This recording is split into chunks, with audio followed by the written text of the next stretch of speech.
विष्णुदेव साय घायलों से मुलाकात करने के लिए, उनका हालचाल जानने के लिए पहुंचे हैं। जैसा कि आपको मालूम है, देर रात दुर्ग में एक बड़ा भीषण हादसा हुआ है। इस दौरान जो घायल थे उनसे मुलाकात करने के लिए, उनका हालचाल जानने के लिए सीएम विष्णुदेव साय पहुंचे हुए हैं रायपुर एम्स, और एम्स में उनका इलाज किया जा रहा है। जो घायल हुए थे कुछ की हालत काफ़ी गंभीर बताई जा रही है, इनमें महिलाएं भी शामिल थी। रायपुर की सीधी तस्वीरें आपको दिखाई जा रही है। रायपुर के एम्स में इस वक्त सीएम विष्णुदेव साय मौजूद हैं और घायलों से उनका हालचाल जानने के लिए पहुंचे हैं। देर रात भीषण एक हादसा हुआ जहां एक बस कर्मचारियों को लेकर जा रही थी। तकरीबन 45 कर्मचारी उसमें सवार थे और इस दौरान 50 फीट गहरी खाई में जा गिरी बस। 12, अब तो अपडेट हुआ है आंकड़ा, 13 लोगों की मौत हो गई है। कई लोग जख्मी बताए जा रहे हैं। 2 या 3 लोगों की हालत काफ़ी नाजुक भी है, जिनमें महिलाएं भी शामिल हैं। और इन सभी को आनन फानन में देर रात एसडीआरएफ और पुलिस की टीम मौके पर पहुंची, रेस्क्यू किया गया। जो मृत हुए थे उनके शव बाहर निकाले गए और शव को पोस्टमार्टम के लिए भी भेज दिया गया है। और साथ ही अब जो घायल हैं उन्हें, जिन्हें हल्की चोट आई थी, प्राथमिक स्वास्थ्य केंद्र भर्ती किया गया, लेकिन जो गंभीर रूप से घायल थे उन्हें एम्स भर्ती किया गया है। और एम्स में ही मुलाकात करने के लिए, उनका हालचाल जानने के लिए मुख्यमंत्री इस वक्त पहुंचे हुए हैं एम्स। रायपुर की ये सीधी तस्वीरें आपको दिखाई जा रही हैं और अब 2 तस्वीरें जहां ये पूरी घटना घटित हुई है वहां की भी हम आपको दिखा रहे हैं। हमारे सहयोगी जो युगल तिवारी वो भी मौके पर पहुंचे थे, उन्होंने पूरी स्थिति का जायजा भी लिया और दर्शकों को भी दिखाया गया कि किस तरीके से तमाम लूप होल्स हैं उसके चलते ये घटना घटित हुई है। और हमारे साथ संवाददाता तनु जुड़ गई हैं। तनु, रायपुर एम्स पहुंचे हैं सीएम विष्णुदेव साय घायलों से मुलाकात करने के लिए। इस पूरे कुम्हारी में जो सड़क हादसा हुआ है, इस पूरे घटना से पूरी तरह से जो अवगत है, लगातार पल की अपडेट हमारे द्वारा जो है लगातार दिखाई गए। और अब मुख्यमंत्री विष्णुदेव साय जो है एम्स पहुंचे हैं, यहाँ पर घायलों से मुलाकात करेंगे, उनके परिजनों से मिलेंगे और घायलों का हालचाल जानेंगे। अब तक इस पूरे हादसे में 13 लोगों की जो है मौत हो गई है। वहीं कुछ क्रिटिकल कंडीशन में अस्पताल में एडमिट हैं, जिससे मिलने मुख्यमंत्री विष्णुदेव साय आए हैं। अभी मुख्यमंत्री विष्णुदेव साय घायलों से मिलने अंदर पहुंचे और थोड़ी देर बाद वो बाहर निकलकर इस पूरे मामले की जो है बाहर निकल के यहाँ पर पत्रकारों से भी चर्चा करेंगे, बाइट देंगे, बताएंगे कि अंदर घायलों की स्थिति अभी जो है किस तरह से। इसके बाद आपको बता दूं कि डिप्टी सीएम विजय शर्मा भी जो है वो कुम्हारी घटनास्थल पर पहुंचे हैं, जहाँ पर लगातार निरीक्षण जो है घटनास्थल का वो किया जा रहा है। और इसके बाद लगातार अधिकारियों की मौजूदगी में जांच का जो कार्य है वो भी जो है वो जारी है और घायलों का उपचार भी यहाँ पर लगातार जारी है। परिजन भी जो है परेशान है, पहुंचे हुए हैं यहाँ पर। सीएम जो है अभी अंदर गए हैं, यहाँ घायलों से जो है मुलाकात करेंगे। उसके बाद जो अंदर की जो स्थिति है उसके बाहर जो है पत्रकारों को जो है रूबरू कराएंगे। फिलहाल जांच का जो कार्य है वो लगातार जारी है। डिप्टी सीएम विजय शर्मा भी कुम्हारी पहुंचे हैं, वहाँ घटनास्थल का वो अलग निरीक्षण कर रहे हैं। और सीएम साय जो है एम्स पहुंचे हुए हैं। इससे पहले भी थोड़े दिन पहले ट्रैफिक संजय शर्मा भी जो है मौके पर पहुंचे थे और स्पॉट पर उन्होंने जांच का कार्य जो है वो किया था। इसके साथ ही गाड़ी की कंडीशन अभी कैसी है, लापरवाही कैसी हुई है, इन तमाम मुद्दों पर जो है वो जांच जो है लगातार की जा रही है। और इसके बाद जो ट्रैफिक आईजी का जो है बयान भी आया था, जिसमें ये बताया है कि सड़क काफी सकरी है। उसके साथ ही सुरक्षा के उपाय तत्काल आवश्यक रूप पर थे। इसके साथ ही जब गाड़ी वहाँ, जब सड़क हादसा ये हुआ, जब गाड़ी नीचे गिरी है तब गाड़ी ऑन ही थी, लाइट भी जो है पूरी तरह से सही बताया गया उनके द्वारा। उसके साथ ही गाड़ी की भी जो स्थिति है, बस की भी स्थिति उन्होंने सही बताई है फिलहाल। और ये भी कहा गया कि आगे इस तरह की जो है घटना न हो, इसको लेकर हालांकि यहाँ पर बहुत सारी खामियां पाई गई हैं। इस पूरे घटनाक्रम के दौरान बहुत सारी खामियां हमने देखी हैं। बस की फिटनेस को लेकर सवाल खड़े हो रहे हैं। बस बहुत पुरानी हो चुकी थी, 2007 की बस बताई जा रही है। सबसे बड़ी बात कि जिस सड़क पर ये बस जा रही थी वो सड़क पूरी खराब थी, सही ढंग से बनी भी नहीं थी, बहुत सकरी थी, साइड में कोई बैरिकेटिंग नहीं थे, सुरक्षा के कोई निर्देश वहां पर मौजूद नहीं थे, कोई बोर्ड वहां पर मौजूद नहीं था। और साथ ही साथ जो वो खदान थी जहां पर ये गिरी है, जिस खाई में, मुरुम की खदान बताई जा रही है, जिसे बंद नहीं किया गया। तनु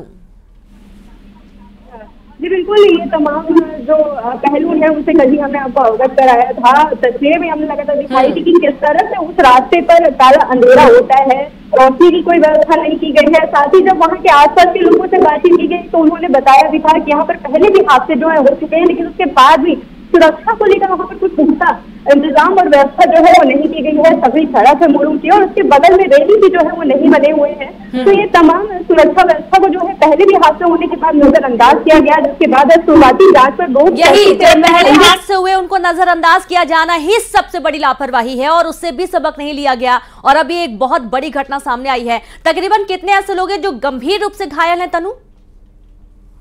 जी बिल्कुल, देखिए इस पूरे मामले में 13 लोगों की मौत की खबर सामने है और इसके बाद करीब 10 लोग जो है वो गंभीर रूप से घायल हैं, जिनका इलाज जो है वो किया जा रहा है।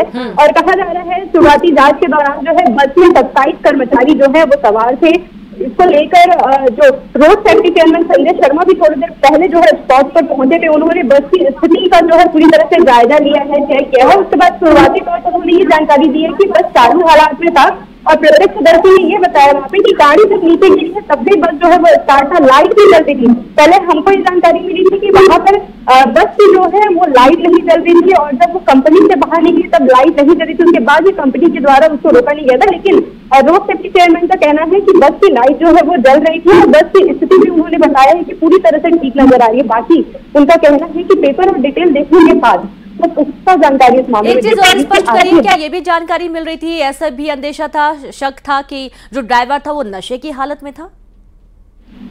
जी बिल्कुल, देखिए शुरुआती जांच के तौर पर ये बताया जा रहा है कि आसपास शराब का दुकान भी था। ऐसे में ये भी कहा जा रहा है कि हो सकता है ड्राइवर जो है वो नशे में हो, लेकिन अभी तक इसको लेकर कोई पुख्ता जानकारी जो है वो सामने नहीं आई है। सभी शवों का भी अभी पीएम होना है और पीएम होने के बाद ही ये तमाम पहलू पर जो है वो पर्दा उठाएगा और स्पष्ट जानकारी पूरे प्रबंधन की भी एक बड़ी लापरवाही तनु, क्योंकि जब सुबह युगल तिवारी पहुंची हुई थी मौके पर तो उनके माध्यम से बताया गया कि 32 सीटर बस है और जानकारी की तकरीबन 45 से 50 लोग इसमें सवार थे। ये भी एक बहुत बड़ी लापरवाही, इससे तो बस अनियंत्रित होगी फिर।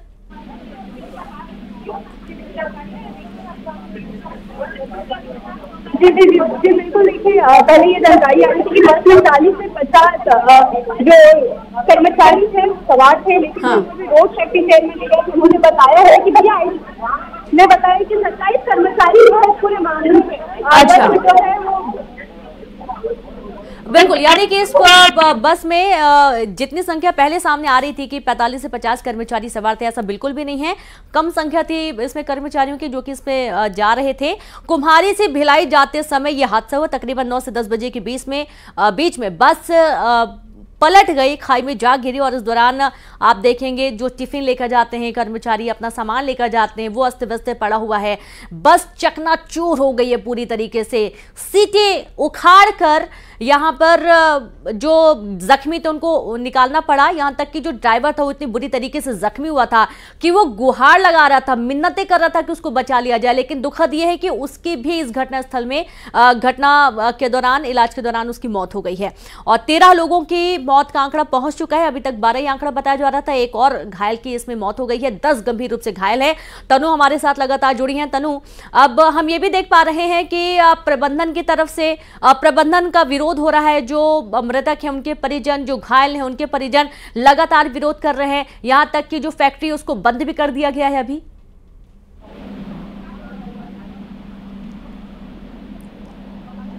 जी बिल्कुल, देखिए जब ये पूरा मामला हुआ था, ये रात जो है पूरी घटना घटी, उसके बाद सुबह भी प्रबंधन की ओर से उसको लेकर कोई प्रतिक्रिया जो है वो सामने नहीं आई है।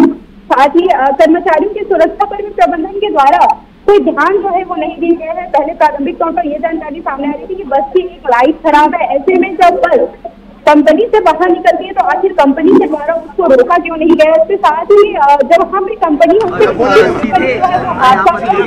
बिल्कुल तनु, आपको रोकना चाहेंगे। इस वक्त सीधी तस्वीर हम दिखा रहे हैं एम्स हॉस्पिटल के पास, जब मुख्यमंत्री विष्णुदेव साय पहुंचे हैं घायलों से मुलाकात करने के, उनका हालचाल जानने के लिए, और अभी हाल ही में मीडिया से मुखातिब होते हुए नजर आ रहे हैं।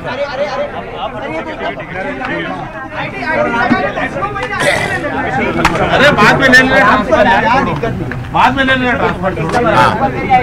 चलो घायल लोगों से घायल लोगों से आप मुलाकात करने पहुंचे, कैसी स्थिति है इस वक्त, क्या दिशा निर्देश? देखिए, कल कुम्हारी के पास जो बस दुर्घटना हुई, दुर्घटना बहुत दुखद है, जिसमें 12 लोगों की मृत्यु हो गई है और उतने ही घायल हैं और एम्स में 10 पेशेंट एडमिट हैं, जिसको देखने हम स्वयं आए हैं। और जैसे ही इस घटना का पता चला वैसे ही पूरा प्रशासन वहाँ कलेक्टर एसपी सब पहुँच गए और कल रात में यहाँ एम्स में हमारे डिप्टी सीएम श्री विजय शर्मा भी आए और पूरी तरह से हम लोग चिंतित हैं और इस घटना के प्रति महामहिम राष्ट्रपति महोदया भी संवेदना व्यक्त की है। हमारे देश के यशस्वी प्रधानमंत्री श्री नरेंद्र मोदी जी भी संवेदना व्यक्त की हैं और पूरी तरह से हम लोग भी सतर्क हैं और बेहतर से बेहतर इनका इलाज हो, ये हॉस्पिटल एम्स को भी निर्देशित किए हैं और बेहतर इलाज हो भी रहा है। अभी 10 पेशेंट को देखे हैं जिसमें 2 पेशेंट जिसमें से एक ज़्यादा उनकी स्थिति क्रिटिकल है, बाकी ठीक है और सबका समुचित इलाज होगा, इसका निर्देश दिया जा चुका है। सर मुआवजा काफी कम दे रहा है जो प्रबंधन है फैक्ट्री का। देखिए मेरी जानकारी के अनुसार मृतक परिवार को 10-10 लाख रुपया कंपनी दे रहा है और मृतक परिवार के एक सदस्य को नौकरी भी दे रहा है और जो इलाज यहाँ बेहतर होगा उसका भी कंपनी और सरकार वहन करेगी। सर दोबारा ना हो से लेकर के भी कोई इसके लिए न्यायिक जांच की घोषणा हो गई है और जांच रिपोर्ट आने के बाद कोई भी दोषीदार इसमें बख्शा नहीं जाएगा और इसकी पुनरावृत्ति नहीं हो इस पर भी विचार किया जाएगा। फैक्ट्रियों में गाड़ियां बसों की तरह। तो सुना आपने मुख्यमंत्री विष्णुदेव साय मीडिया से बातचीत करते उन्होंने इस स्थिति को स्पष्ट किया है कि जो भी घायल हैं उनके इलाज की समुचित व्यवस्था कंपनी और सरकार कर रही है। जो मृतक है उनके परिजनों को 10-10 लाख रुपए मुआवजा राशि और साथ ही नौकरी दिए जाने का भी